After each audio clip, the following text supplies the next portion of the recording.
G'day team, this is just a quick overview of the RTOPilot admin portal.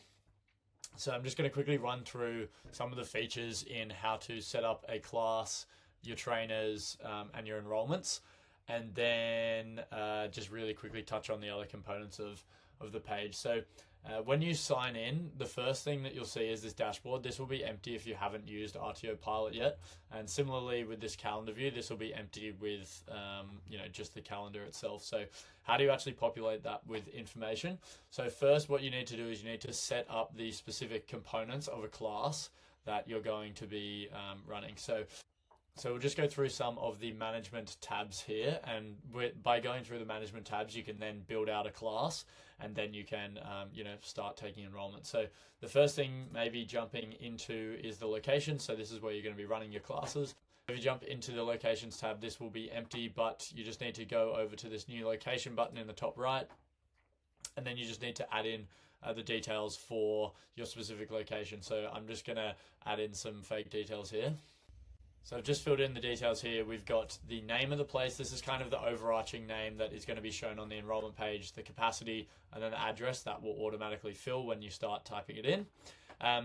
The contacts over here, so this is the primary contact for the location, so that if it's training on a certain site, the coordinators will have a contact detail to reach out to, and the trainers will have a contact detail to reach out to. So you can, if you haven't created a primary contact or a contact here, you can just click to create a new one and then just enter their details here. So I'll just add mine. That's a Raleigh.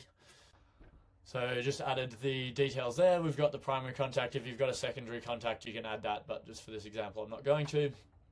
Then here we've got some instructions. So this will again be provided on the student portal for the participant instructions and on the trainer portal for the trainer instructions. So these are just some examples here that, enter the venue through the back gate, or, there's free parking available, blah, blah, blah. So you can add those details there. And then when you're done, you just press save. So once you've saved that, this should come up as a new location. Then what you want to do, jump into the units section. So this is where you add the units that you're actually going to be teaching. So you jump across into, again, this will probably be empty, jump across into the new unit section. If it's a vet unit, then you have that selected. If it's non-accredited training, then you can go to the non-vet. So you just need to know the unit code or the name. So this will automatically populate with the details of the actual class. So I'm just going to pretend that I'm doing Apply Disability Awareness, whatever this one is. That should fill in the code and the name. It's all directly pulled from training.gov, so nothing required there from your end. What we don't directly pull is the outcomes and also the renewal dates. So if you've got renewal dates of 3 years, 5 years, whatever, then just add that in here. So the Rep 36, so 3 years. And then we do a quick description of the unit, which is what will be displayed on the booking page. So you might do something like learn disability awareness to animal assisted services. You just do something basic there that people can easily identify. So yeah, once you've added the description, you just need to fill in the outcomes. So this is based off what is on training.gov. The actual description can be a bit different, but the actual names of the outcome of what you're going to be teaching should be pulled from there. So essentially you just grab the code, jump into training.gov, enter that, and then basically that'll come up with this unit of competency. And then from here, you add the outcomes. So you just can get these across into RTOPilot. And this can, of course, be edited by you with these performance criteria based on what you're actually teaching and how you're teaching it. But I'm just going to do one of them for the example here. And then once you've done that, then you save that. And then that's the unit completed. So once you've done your units, you've done your location, then you probably want to add your trainers. So this is where you will put all of the people who are going to be running training in your business. So if I jump into invite trainer again, you just enter their email. That will send them an invite code. So I'm just going to do mine. And that should send me an invite code. And then when I jump over to here, this will basically just give me an invite to join as a trainer. So now I've accepted my invite, and now you can see that I'm here In the training section. So we've got the trainers, we've got the units, we've got the location. So now we're ready to actually build out the classes. So what you want to then do is jump into the classes section. This again should be empty. So what we're looking at here, these are the specific instances of the classes, but the template section is the template of the specific classes. So what you can do is you can build out a template that can be easily duplicated so that you're not having to build a new class every single time. So the first thing you probably want to jump into is the templates here, build a new class template, and then you just want to enter the details here for the specific class. I'm just going to add some now. So I've just added the class template details. So price, name, calendar color, the description if you're running it in person, online, the enrollment settings, so basically participant quotas, so if you've got a minimum of 5 students so that you're not running at a loss or whatever, and then the max of how many students can run in the class.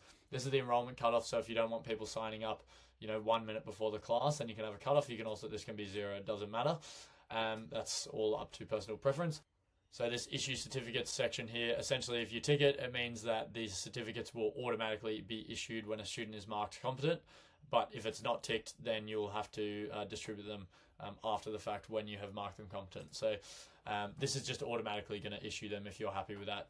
Then jumping across to the units here. So this is where I search for the unit that I just typed in before. And that will be apply disability to whatever this one is. And then we've got the class image. So this is something that you want to have as, whatever the photo is. So you might put a photo of an animal in this case. Or if you're doing, high risk training, then you do a high risk training course or whatever it is. Then once you've done that, you save that. And that is now the template is done. And then essentially I jump back into this classes section here. I jump into new class. Again, this will be empty for you, but jump into new class, select a template, and this is where all of the templates are available. So you would only have the one, but let's say that one that I just added in there. So this one here, disability awareness to animals, and it automatically fills with all of those details that we just filled in.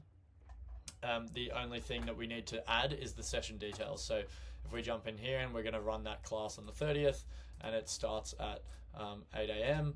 and it ends at 5 p.m. Then we also add the location here, so that Sydney CBD one that we added, and then the trainer, Tully, was just a trainer there, so we're done. And now that session is complete, we save that and the class is done. So now within the calendar view, we can see on the 30th, we've got this has now popped up. So we've got the primary contact of the location, the address, the trainer, and then some enrollment information, which isn't there currently because no students have enrolled. From within here as well, you can directly go to the specific class. So this then opens up, that disability awareness to animals, and we can see that there's no enrollments, but these are the sessions. And if you want to duplicate a class, so we've done that one on the 30th, and we also want to run it on the 30th of June, I can duplicate that, jump in here, and quickly just change the month to June as well. And then now we've got both classes done. So we've got the 30th of May and the 30th of June, and that will also show up on the June calendar there. So that is kind of an overview of the management tabs. I've also just jumped into the enrollments here. If you're wanting to take a new enrollment for a specific class, you can jump over to the enrollment section here. If you have a corporate booking involved, then you can do that. But if it's not, you can just select a class. So figure out what date it is. So we did that one on the 30th. On the 30th, we can search, and there's the disability awareness. We can confirm that date, select a student. We can either do a student who's already added their details to RTOPilot, or if it's a new student, you can jump in, create a new student, and add their details here. So I'm just going to add mine again, and then once that's been done, then you can just confirm that you've got the regular enrollment. So that means that they will be sent the terms and the payment, or an externally paid enrollment if the person has come into your business or they're paying via transfer. Then all it will do is send them the link to the terms and conditions rather than the payment. So I'm going to just show you what it would look like with the actual payment. So if you do a regular enrollment, this will create a enrollment lead. That will then send me an email. We can see here that my status is pending. If I jump over here, we can see that I've got a enrollment here, so I agree to join this training. and then it takes me through to the payment section. So if I fill out these details, then that will then take me through to the student portal, which I'll show you right now. So if I just jump on here, put in these fake details, and then once I've put in these fake details, if I pay, then that will just take me immediately across into the student portal, which is where I will then have all of the information on my upcoming classes and my certificates and whatnot. So that is kind of a touch on where the admin portal is at. So if you've got any other questions, don't hesitate to reach out. But yeah, talk soon.